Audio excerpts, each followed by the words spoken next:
A someone, a shepherd is someone that if you take your eyes off of your responsibility for a single moment, or for 5 minutes, he just says, let me just take a nap under this tree while the sheep are doing their thing. Those 5 minutes may be enough for 3 of them to fall off the cliff. Or the wolf to do his thing. Like there's a constant vigilance over his flock. I have to be extremely protective and concerned. In this case, the animals under my care, but in our case, the people under our care.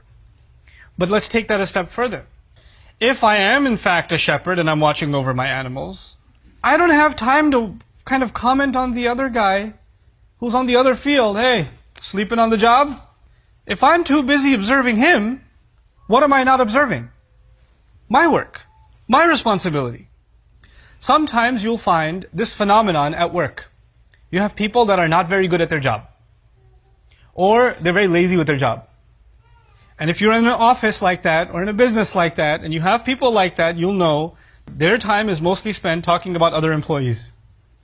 Allah in this ayah put a taqdeem. Allah says, وَالَّذِينَ هُمْ لِأَمَانَاتِهِمْ وَعَهْدِهِمْ رَاعُونَ. Not وَالَّذِينَ هُمْ رَاعُونَ لِأَمَانَاتِهِمْ. He put amanat and ahad muqaddam. He put it earlier as if to say, it is only on their own responsibilities, only on their own trusts, only on their own promises that they keep crazy watch, that they keep vigilant watch. And when they do that, they don't have time to preoccupy themselves with the faults and the flaws of anybody else. As a matter of fact, that is an indication that you aren't really fulfilling your own responsibilities. It's not just about work. It's actually about what do you keep an eye on. There are people who keep an eye on everybody else, as if to say, there is no need for them to keep an eye on themselves. You'll have people that are very quick to comment on somebody else's family. You know, the way they raise their kids. I don't even know what they're doing. As if your children were raised angels. If you hide behind this delusion that your kids and my kids come from a good family, then let me tell you something. Ibrahim alayhi salam is a pretty good family. His son is Ishaq. And Ibrahim is a prophet, alayhi salatu wasalam. Ishaq is a prophet. Ishaq alayhi salam has a son, Yaqub. He's also a prophet. So the grandfather is a prophet, then the father is a prophet, the grandson is also a prophet. Yaqub has children, one of them is a prophet, Yusuf alayhi salam. But he has other kids too. These kids come from a pretty good family.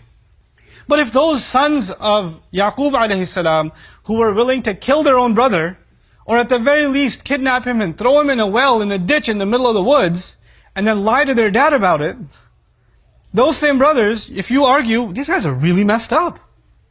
No, but they come from a good family. They couldn't come from a better family, arguably. They're direct descendants of Ibrahim alayhi salam, 3 generations of prophets. And one of their brothers is a prophet too. Before you keep an eye on somebody else and criticize them, you and I are supposed to be concerned about what's going on in our own home. This ayah profoundly says, وَالَّذِينَ هُمْ لِأَمَانَاتِهِمْ وَعَهْدِهِمْ رَاعُونَ. The use of the lam here is also really remarkable. It's actually because Allah has entrusted you with this, because you have engaged in this promise, you should unconcern yourself with everybody else. You don't care. We take no pleasure in finding out something's wrong with somebody else's family, because we are too busy watching over the amana that's been handed over to us. And so the word lam here goes back to actually personal. It's not even work, it's not society, it's not family. It goes back at the end of the day to the individual himself or herself. Allah Azza wa Jal gave us an amana. Me an amana. Over myself. This changes my view of things. You know, take stock of the kinds of conversations you and I have throughout the day. Who do you talk to and what do you talk about? And how much of that conversation is about others and how messed up they are? And how much of that conversation is actually, 1, about ourselves, and 2, about our own family and what we can do to help those in need within our own family. The purpose of a shepherd is not to find out that a sheep is making a mistake, it's about to eat something poisonous, or it ate something poisonous, and then go and kick the sheep and say, you dumb animal, and then beat it up. The purpose of being a shepherd is to find out when something is going wrong, to prevent it from happening, to make sure that if there is a mistake made, that the healing can happen, and it does so with love and care. That's what's done. What happens often in our households is when we take the responsibility, okay fine, I'm not concerned about others, I'm going to concern myself with myself and my family and those under my care. When I do that, then I become a dictator. I start pointing out everything wrong with my son or my daughter, Or my siblings, every chance I get, I point out, you're still this, you're still that, the way you dress, the way you talk, the way you look, the way you stand, the way you sit.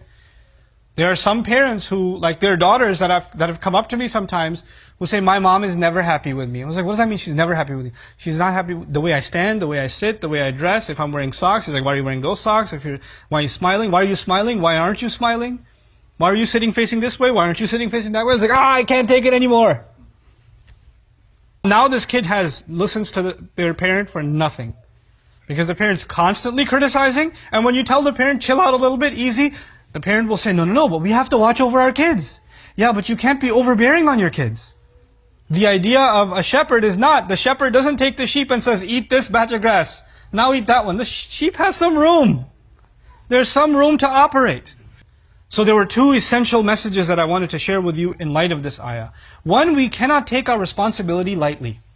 And that means we cannot be focused on other people and their responsibilities and what they're not doing. Focus on what you're not doing and what needs to take place in your own family.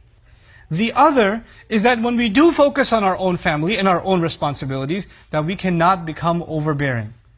That we actually have to be loving and kind and patient as we do it. The ayah could have been, وَأْمُرْ أَهْلَكَ بِالصَّلَاةِ. Tell your family to pray. Allah says, وَاصْطَبِرْ عَلَيْهَا. Siyatul Mubalagha. Be extremely patient on that commandment. Why? Because when you tell your son to pray, your daughter to pray, they might say, I don't want to. You keep telling me to pray. And there may even be conflict in the home because you just keep talking about prayer. Be patient with that. It won't just happen overnight. I'm really shocked that the word istibar is not used anywhere else. Only in this ayah, when it's talking about your own family. So with our families, we do require a special level of care, a special level of patience to be able to fulfill the responsibility of being ra'.